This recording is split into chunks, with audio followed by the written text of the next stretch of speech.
안녕하세요, 사장님. 안녕하세요. 온라인에서 제일 또 잘하시는 한 부부시잖아요. 그런가요?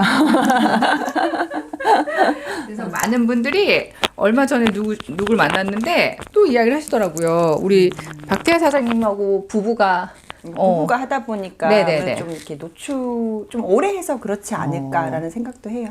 네. 그래서 사장님에 대해서 또 궁금해하시는 분들이 많아가지고 그쵸. 좀 예. 개인적인 이야기를 해주시면 도움이 되지 않을까.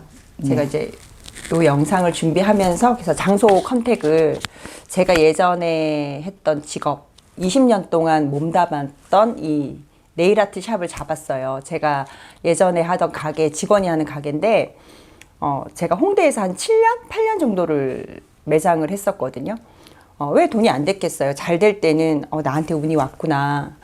한 달에 1,000만 원도 순수익이 나보고 너무 재밌죠. 그때는 순간 재밌는데 이게 생각지 못한 변수들이 있어요. 항상 그때 메르스가 왔고 사스가 왔고 다행히 코로나 전에는 제가 PM으로 돌아갔지만 그러다 보니까 직원들이 6명일 때 그리고 학교 수업도 나가고 아무튼 이쪽 분야에서는 제 나름대로는 굉장히 명예스럽다 그래야 되나? PM을 해보고 나니까 알겠어요. 그 돈이 정말 저희는 좀 명예 쪽이 아니었나. 사실 강사비라든지 누군가를 가르치는 선생의 자리에서 돈을 많이 벌기는 상당히 어려웠던 것 같아요. 품위 유지비는 많이 들어가고. 그러니까 시간 강사, 강사비를 생각해보면 아실 것 같아요. 그죠? 제가 딱 얼마라고는 말씀을 못 드리지만 그런 상황인 거죠. 그래서 국가 자격증을 만들기 위해서 굉장히 애썼던 사람 중에 하나고 또 만들어 놓고 나서 그거를 만든 목적은 하나였어요. 내가 국가 자격 심사를 보기 위해서. 그런데 심사비를 보고 나중에 생계 유지가 안 되니까 그런 게 필요가 없어지는 거죠. 전화 와도 못 가요. 이렇게 되는 거죠. 그런 상황이 오고 이제 또 하나의 변수는 건물주겠죠. 그러니까 생각지 못했던 갑자기 나가라고 하면 홍대에는 답이 없어요. 그래서 이 1,000만 원씩 벌었던 게 사실 매달 벌려지는 게 아니라 경기라는 거, 그 다음에 뭐 여러 가지 경제 사정이라는 거, 또 이 건물에 대한 것들이 같이 포함이 되다 보니까 제가 또 10년 만에 아기를 가졌는데 그 당시에 갑자기 건물을 비우라고 하니까 정말 기한은 조금 주고 아니면 월세를 그 당시에 150을 더 올려달라 그랬어요. 말이 150이지 그 당시에도 280인데 말이 안 되는 수치인 거죠. 홍대는 다 그랬어요. 엄청나죠. 홍대 메인거리였으니까. 그러면은 그 벌었던 게 사실 우리가 1,000만 원을 받으면 꼬박꼬박 저축해서 미래를 대비하는 사람이 사실 얼마나 되나요? 그죠? 그러다 보니까 정말 한순간에 날아가는 거죠. 그러면서 돌려막고 은행권 대출 다 끼고 막아보다가 직원들 월급 하나씩 또 줄이고 그리고 또 가게 옮기면서 인테리어 비용이 그 당시 한 4,500 정도. 위치는 더 안 좋아지고. 그러면 또 빚을 그만큼 떠안고 가는 거예요. 자영업이라는 게 그런 거잖아요. 그 와중에 이제 또 저희 남편도 또 다른 사업을 했었고, 그러니까 같이 이제 나가는 상황이 된 거예요. 그러니까 마이너스에 마이너스를 가지고 있다가, 제가 건강적으로 또 이상이 왔죠.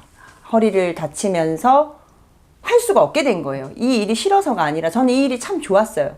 그냥 제가 딱 기본만 먹고 살아도 좋겠다. 저는 정말, 지금도 열심히 하지만 그 성실함은 타고난 정도로 열심히 했어요.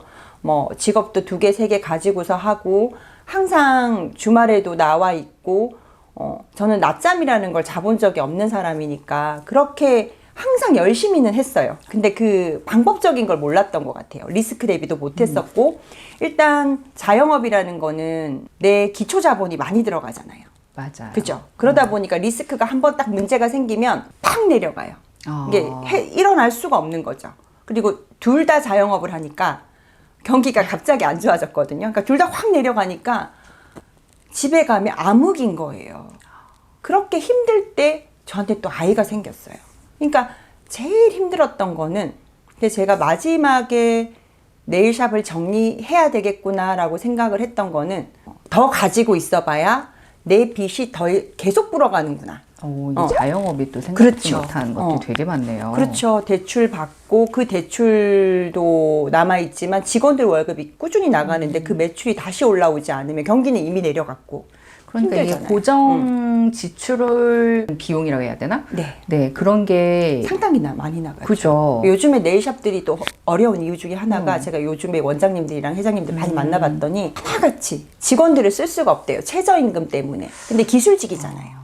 그런데 PM 사업 하시는 분 중에서도 이런 샵을 오픈하셔가지고 고정 비용이 나가게끔 유도하는 곳도 생각보다 많더라고요. 그러게요. 저는 사실 그건 안 해보셨기 때문에 그 돈이 작아 보이시지 않을까. 그죠. 제가 그죠? 그때 놀랬어요. 네, 맞아요. 뭐죠? 40만 원 정도 들어요. 아, 어머, 작구나. 우리 사장님들이 그 이야기를 하셔가지고 그렇지 않아요. 그때. 그 40만 원은 딱 그죠. 월세만이고 네네. 거기에 부가세 그리고 여러 가지 뭐 전기세 부가적인 뭐 관리하는 비용이 또 만만치 않게 들어가거든요. 맞아요. 근데 이제 그게 우리 사장님들이 이미 PT 이상 직급들이다 보니까 맞아요. 저도 처음에 그죠. 내가 들어보는- 옛날에 200, 300 냈는데 40이면 싸네 이럴 수 그죠. 있죠. 근데 수입이 VP 정도 되시는 분들은 사실 한 200에서 300 정도 받나? 저도 하도 그게 이제 오랜 일이어가지고 그 수입에서 40만 원이면 사실 6분의 1 비용인 그쵸. 거잖아요. 상당히. 그러면 그럼요. 그것만 들어간 게 아니라 방금 말한 것처럼 부수적인 게 들어가고 관리비 뭐 또 운영비가 들어가는 거니까 그리고 뭐 PM 제품을 전달하기 위한 것도 있지만 내 건강 위해서 또 복용하다 보면은 또 욕심이 나는 제품들도 맞아요. 많잖아요. 제품을 쌓아놓으면 든든한 건 PM은 좀 그러니까, 그래요. 그죠. 그렇긴 하지만 사실 그렇게 우리가 리스크 따져보면, 없는 사업을 해야 되는 건 맞거든요. 맞아요. 자영업을 할 때는 고정 비용을 최소화시키게끔 노력을 하는 게 가장 그렇죠. 중요한 거니까. 그래서 어떻게 보면 가게를 네. 오픈하실 생각을 일도 안 하셨겠다. 그쵸. 저는 네네. 자영업에 질렸죠. 그리고 가게라는 네네. 거는 내가 주인이 항상 가꿔주고 나가주고 예뻐해야 그 가게도 살아나는 거잖아요. 근데 주변에도 이제 뭐 인땡땡 이런 게 엄청나게 생기더라고요. 그래서 주변에 보면은 다 문 닫아놓고 불만 켜져 있어요. 그러니까 전화 오면 나오겠다라는 거잖아요. PM이? PM도 그랬고 또 다른 네트워크들도 차리잖아요. 동네 보면 요즘에 네네. 곳곳에 들어오더라고요. 이렇게 화장품 같은 것도 요즘 들어오고. 네트들이 그렇게 많이 네. 샵을 차리는군요. 근데 한 4개월 있더니 또 문을 닫으시고 또 다른 게 들어오고 이러더라고요. 근데 제가 보면서 그래서 아니 이렇게 할 건데 왜 가게를 차렸을까? 되든 안 되든 그죠? 장사가 안 될 때 나를 돌아보라 그랬는데 그죠. 장사가 안 됐을 때는. 그죠. 나를 돌아보는 네네. 거죠. 내가 가꾸고 있는지, 노력하고 있는지. 근데 자리를 비우면서까지 매장을 오픈하는 이유는 사실 동네니까 자주 보잖아요. 맞아요. 한 번도 앉아 있는 걸 못 봤거든요. 그런 샵들이 많이 늘어나고 있고 그런 상황 속에서 제가 이제 거의 뭐 몇 억 단위의 빚을 지는 거죠. 근데 아이가 태어났잖아요. 귀하디 귀한 아이가 태어났는데 네네. 제가 그 아이가 얼마나 예뻤겠어요. 그런데 예뻐해 줄 수가 없었어요. 주변 눈치도 봐야 됐고 네네. 그래서 데리고도 출근도 해보고 네. 그래서 이제 건강상의 이유로 집에 왔는데 암담한 거예요. 한 1년 정도는 제가 딱 평생 1년을 쉬어봤는데 그때 아이를 봤죠. 근데 아이를 마음껏 사랑해줬냐? 그러지도 못했어요. 마음의 여유가 없는 거죠. 이 자영업을 그만뒀잖아요. 네네. 돌려 막아야 되잖아요. 쉬면서 돌려 막는 게 더 그래서 이게 참 이게 뭐지라는 생각을 했는데 그때 좀 저한테 누군가가 네트워크라는 얘기를 해줬는데 아픈데 몸살이 났는데 그냥 교육을 한번 들으러 갔어요. 그게 PM은 아니었어요. 네네네. 근데 야 이거를 잘만 하면 내가 승부수를 띄울 수는 있겠다. 제가 고정 비용이 한 달에 500에서 700 정도가 들어갔거든요. 그러니까 그걸 돌려 막는 게 사실 실상 쉽진 않죠. 그쵸, 절대 그럼요. 그게 500에서 700이면 웬만한 부장급 회사 그죠. 그렇죠. 예. 근데 제가 그 당시에 그런 상태에서 제가 웬만한 회사에 사실 학원이라든지 경력이 있었고 또 뭐 협회 제가 아까 심사도 갈 네네. 수 있었고 이런 작용은 되지만 많이 벌어야 내가 아이를 데리고 맡기고 했을 때 한 400 정도까지는 벌겠더라고요. 300에서 400까지. 근데 그 돈 갖고는 어차피 벌으나 만한 거예요. 저는. 그러네요. 품위 마이너스 유지비 또- 마이너스 그쵸. 500 정도는 더 그래서 들어간. 시작을 못 하겠더라고요. 그럼 애는 또 맡겨야 되면 애 맡기는데 돈이 네네. 엄청나게 들어가잖아요. 맞아요. 그래서 야 이거는 효율성이 없다. 내가 100만 원 벌자고 나갈 수 있는 상황이 아니다. 차라리 알바를 해야 되지 않을까 뭐 고민을 하다가 진짜 많은 생각을 하셨겠네요. 그러니까 하나 눈물이 나는 거는 이렇게 귀하게 낳는데 내가 이 아이가 어릴 때는 못 해줘도 사실 모르잖아요. 근데 이제 학교를 들어가고 뭔가 알기 시작할 때 내가 부모로서 부모도 다른 아이들보다 늙었는데 자기가 하고 싶은 것도 못 해주면 그땐 내가 정말 피눈물이 나겠구나 이런 생각을 했어요. 진짜로. 그래서 남편한테도 그 얘기 참 많이 했고 그러면 우리 남편은 뭐 그냥 한숨만 쉬죠. 자기도 미안한 부분도 있고 이러니까 그랬던 건데 그러다가 이제 네트워크를 어쨌든 알았어요. 알게 돼서 했는데 그쪽은 딱 3개월 정도 수업을 들었는데 네트워크라는 거는 상당히 건전하고 좋아 보이고 하면 좋겠는데 이게 뭐가 아니에요. 시스템도 없고 뭔가 이거를 잘못하면 나는 그나마 있는 인연도 끊어지겠구나. 사실 내가 돈이 없다라는 거는 누군가가 나를 끌어준다고 해도 밥 먹기도 불편하고요. 차 마시기도 불편하고요. 찾아오는 사람도 부담스럽고요. 결혼식, 가족 모임 다 피하게 돼요. 그럼 사람들이 그러죠. 네가 뭐가 잘나서 자꾸 빠지냐. 그 속사정을 다 모르는 거잖아요. 그렇죠. 그쵸? 밥 먹으면 내가 내고 싶지 왜 뭐 얻어먹고 싶겠어요. 근데 내가 형편이 안 되니까 사람들하고 차단하기 시작하더라고요. 제 모습을. 제가 사람을 참 좋아하는데 그러더라고요. 그것도 이제 또 내 스스로 좀 가여워지는 부분이 있었고 그래서 알아보다가 남편이 굉장히 진짜 많이 반대를 했었는데 제가 이겼죠. 그러면은 어떻게 하냐고 그랬더니 남편이 근데 또 어떻게 보면 남편이 성견 지명이 있었다라고 봐야겠죠. 그러면 이왕 할 거면 네가 좀 배워보고 해. 그래서 찾았던 게 이제 우리 대표님이셨고 처음에는 많이 깨우치는 시간이 좀 필요로 했고 일단 저는 그랬던 것 같아요. 지난번 영상에서 말씀드린 것처럼 결국은 나보다 앞선 사람의 길을 내가 그 정도의 능력이 안 되면 따라가는 거죠. 그러면 그 반이라도 내가 해결할 수 있다라는 생각으로 악으로 한 거죠. 근데 주변에 보면요. 돌이켜보면 정말 다 열심히 살아요. 열심히 안 사는 사람은 없어요. 진짜 열심히 살기도 하고 근데 그 틀 안에 갇혀서 열심히 하는 것 같아요. 맞아요. 방법을 모르고. 열심을 위한 열심을 네. 하는 거죠. 제가 그랬어요. 네. 아침에 나가서 밤늦게 들어오고, 나 힘들어. 나 고생했어. 왜 안 되지? 그죠. 그게 반복이었던 것 같아요. 그러면서 이 인생사, 왜 제가 네트워크를 인생이라고 생각을 하냐면, 사실 저도 어쨌든 한 분야에서는 최고는 아니더라도 상위권에서 있어 봤고, 항상 화려한 직업이죠. 정장 입고, 구두 신고, 학생들 가르치고, 그리고 내가 샵의 원장으로서. 근데 뭐가 남았지? 라는 생각이 드는 거예요. 빚만 남았구나. 슬프네요. 근데 슬프네요. 정말 너무 아까운 거는 제 주변 지금 제가 지난주에 저희 많은 분들을 뵙고 왔는데 이게 산업이 하향기잖아요. 원래 돈이 있었던 사람은 그냥 먹고는 사세요. 옛날처럼 잘 되진 않지만 그 외의 분들이 진짜 한 시대를 풍미하던 우리 쪽에서는 진짜 한 획을 그었던 그런 분들이 다 이제 1인 샵으로 돌아가면서 어때요? 이제 40, 50 눈도 안 보이고 체력은 딸리고 직원은 쏙쏙이고 손님은 안 오고 이런 상태에 놓여진 거예요. 어머. 너무- 불과 몇 년 사이에. 그쵸. 불과 몇 년 사이에. 이 코로나가 오면서 모든 게 바뀌어버린 거예요. 제가 뭐라고 하겠습니까? 그래도 우리 사장님은 참 현명하셨어요. 코로나라는 어떻게 보면 핵폭탄급인데, 그죠? 자영업자들한테는. 그거를 지나간 거잖아요. 2019년도에 사장님이 8월. 사실 그렇게 하고 한 4개월, 5개월 뒤에 코로나가 터진 거였거든요. 맞아요. 저한테는 어떻게 보면 지나고 나니까, 나한테 이게 기회였구나, 라는 생각도 들고요. 또 하나는, 저도 불평불만이 많았어요. 우리 대표님이, 사장님 이거 뭐 한번 해보실래요? 하면 앞에서는 못하지만, 맨날 하래. 해보자. 근데 저는 그런 마음이었어요. 맞아요. 배워야지.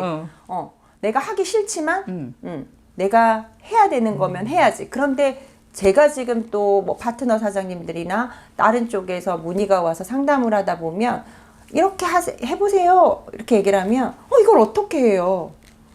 나는 그리고 또 가족들이랑 여행도 가야 되고 뭐 할 게 너무 많으세요. 사실 그래요. 내가 어떤 돈을 벌고 싶고 어느 정도의 결과를 가지고 싶다라고 하면 제가 살아보니까 그래요. 다 똑같이 할 수는 없어요. 똑같이 그럼요. 여행 가고 똑같이 즐기면서 돈을 또 이만큼 벌겠다? 일정 기간을 내가 쌓아 올려놓고 나면 가능하겠으나 그건 저는 아니라고 생각은 하거든요. 저는 이왕이면 한번 내가 몰입해서 정말 원하는 걸 한번 잃어보는 것도 괜찮지 않나. 우리 사장님은 가능성의 상태에 머무는 것보다 결과를 만드는 일을 선택한 거고, 생각보다 많은 분들이 그냥 그 가능성, 나는 되고 싶어의 단계에 머물러 있길 원하기 때문에 뭐 그거에 맞아요. 대해서는 저희가 결단을 하거나 이런 할 수 있게끔 도움을 드릴 맞아요. 수가 있나요? 저는 저는 그거는 선택을 각자의 항상, 영역이기 그죠? 때문에. 진짜 각자의 예. 영역인 것 같아요. 저도 한 번도 이렇게 하셔야 돼요라고 얘기를 한 적은 맞아요. 없어요. 근데 그냥 이제 영상이니까 안타까운 거죠. 그때적으로. 저는 우리 사장님은 가장 정말 장점은 사실 뷰티 쪽에서는 그 건강식으로 넘어오기가 쉽지가 않아요. 왜냐면은 건강에 관련된, 그 상반된 건 아닌데 연결돼 있음에도 불구하고 사람의 그 돈이라는 거는 그죠? 수입은 한계가 있기 때문에 뷰티 쪽으로 확 몰리거나 아니면 건기식 쪽으로 확 몰리거나 그렇게 연결이 되어 있는데 뷰티와 건강은 연결이 되어 있으나 맞아요. 쓰는 돈의 단위가 정해져 있기 완전 때문에 달라요. 그죠. 그래서 뷰티 쪽에 있는 분들이 건기식 시장에서 결과를 갖는다는 것은 되게 쉽지가 않아요. 저도 그리고 본 적이 없네요. 그죠. 건강에 관련해가지고 건기식에서는 살아남으려면 정말 깊게 공부를 해야 되거든요. 건강기능식품을 먹고 나오는 다양한 반응들을 그거를 이론적으로 설명을 해드려야 되는데 그렇게 하기 위해서는 그죠. 임기응변식으로 대처를 할 수가 없기 때문에 맞아요. 공부를 깊게 해야 돼요. 대부분은 뷰티 계신 분들이 못 넘어오세요. 그 공부의 양을. 그런 거에 비해서 우리 사장님은 지금은 뭐 건강 관련해가지고서는 상담을 제가 환자는 전화 받지 않으면 안 돼요. 제가 이럴 정도로 너무 또 마음이 여려가지고 그걸 다 받아주시잖아요. 지금은 또 뭐 그렇게까지는 네네. 받진 않지만 건강은 그런 것 같아요. 깊게 알수록 오히려 말이 더 조심스러워지거든요. 초반에는 좀 겁없이도 했어요. 그렇죠. 이게 공부를 할 때 이게 왜 해야 되는지 정말 PM을 해보시면 해야 된다라는 게 정말 와요. 이게 PM이 너무 빠르다 보니까 그걸 따라갈 수가 없어요. 근데 잠깐 공부를 몇 달, 한 달, 두 달만 책을 놓잖아요. 또 이게 기본 상식 갖고 내가 대처할 수 있는 거는 한계가 있어요. 이게. 맞아요. 네, 희한하게 그래요. 음. 그래서 끊임없이 해줘야 되고 또 사람 이게 질병도 너무 다양하지만 정말 뭐 한 수백 가지가 되는 것 같아요. 그러면은 정말 듣도 보도 못한 또 증상이 나오고 이게 도대체 뭐지? 근데 이제는 물어볼 단계는 제가 또 지났잖아요. 물어본다고 한들 어차피 몸은 다 연결된 거라 내가 찾아야 되는 답인 거예요. 그 사람의 습관과 그 사람의 건강과 뭐 여러 가지에서 찾아내야 되는 건데 그렇게 봤을 때 PM 공부하게 만들죠. 그리고 또 우리 시스템이 좀 공부하게 만들었고 딱 그 차이인 것 같아요. 누군가는 하고 누군가는 하지 않고 똑같은 도구를 줬음에 다 잘 살고 싶잖아요. 내가 시스템을 만들 역량이 없어요. 내가 그 좋은 시스템을 살 큰 돈이 없어요. 그렇다면 나는 그 시스템을 활용할 수 있는 능력이라도 기르는 게 맞는 거거든요. 제 생각은 그래요. 그러니까 저는 그래서 그냥 정말 딱 하나였던 것 같아요. 오늘도 여러 가지 영상을 들으면서 요즘에는 조금 이제 좀 생각이 많아져서 고민을 하는데 결국은 나보다 앞선 자의 길을 내가 똑같이 복제가 안 되면 50%, 80%라도 가보면 그리고 목표를 조금 크게 잡으면 그 목표 도달치에 반 정도는 가 있을 수 있다라는 거죠. 지금 현 상황이 아니라는 거죠. 3년 뒤, 5년 뒤를 보자는 거죠. 저는 그렇게 생각을 해요. 좋아요, 사장님. 그게 참 미래를 내다보고 하는 게 쉽지가 않은데 그리고 또 여기까지 오는 동안 2년 동안에 되게 그죠. 슬럼프 아니면 슬럼프도 있었고 뭐 여러 가지 일들이 있었음에도 불구하고 또 자기를 그걸 극복을 하고 넘어왔기 때문에 또 어떻게 보면은 진짜 대단하신 것 같아요. 뭐 다른 분들도 대단하신 분들은 많지만 PM을 조금 아이가 좀 어린 30대 후반에서 40대가 되겠죠.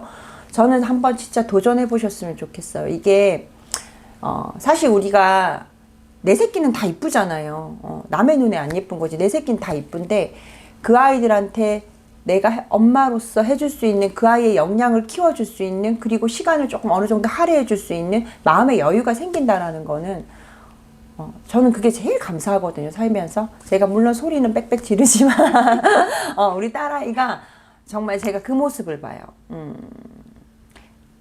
한 번도 아니요라는 단어를 쓰질 않아요. 그리고 무조건 예예요. 그리고 너무 행복해요, 엄마. 이 얘기를 매일 하거든요.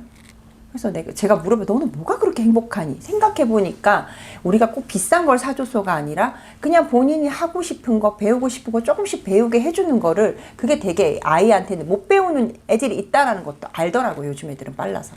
그래서 그 느낌에서 아이들이 크면 사람들이 돈이 배수로 들어간다라고 하더라고요. 저도 아직 그때는 안 돼봐서 모르겠는데 저는 그 부분에서 제가 아까 잠깐 눈물을 흘렸던 부분도 그잖아요. 얘가 하고 싶을 때 아이의 능력이 됨에도 내가 못 해줄 때 그 마음이 어떨까라는 그 고민을 참 많이 했는데 저는 그거 하나를 해결한 것만으로도 지금 충분히 만족스럽거든요. 당연히 여기서 멈추지 않죠. 이제 배수가 들어간다고 하니까 그럼요. 준비를 하죠.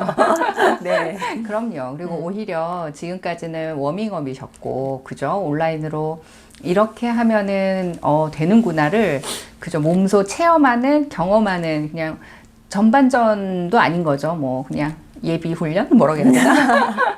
그 정도 단계였었기 때문에 사실은 진역 1도 하지 않은 상태에서 지금 여기 SP 이상 직급을 오신 거거든요. 오, 대단하신 거예요. 대단하신 거. 진짜 이게 진짜예요. 저한테 많은 분들이 물어보세요.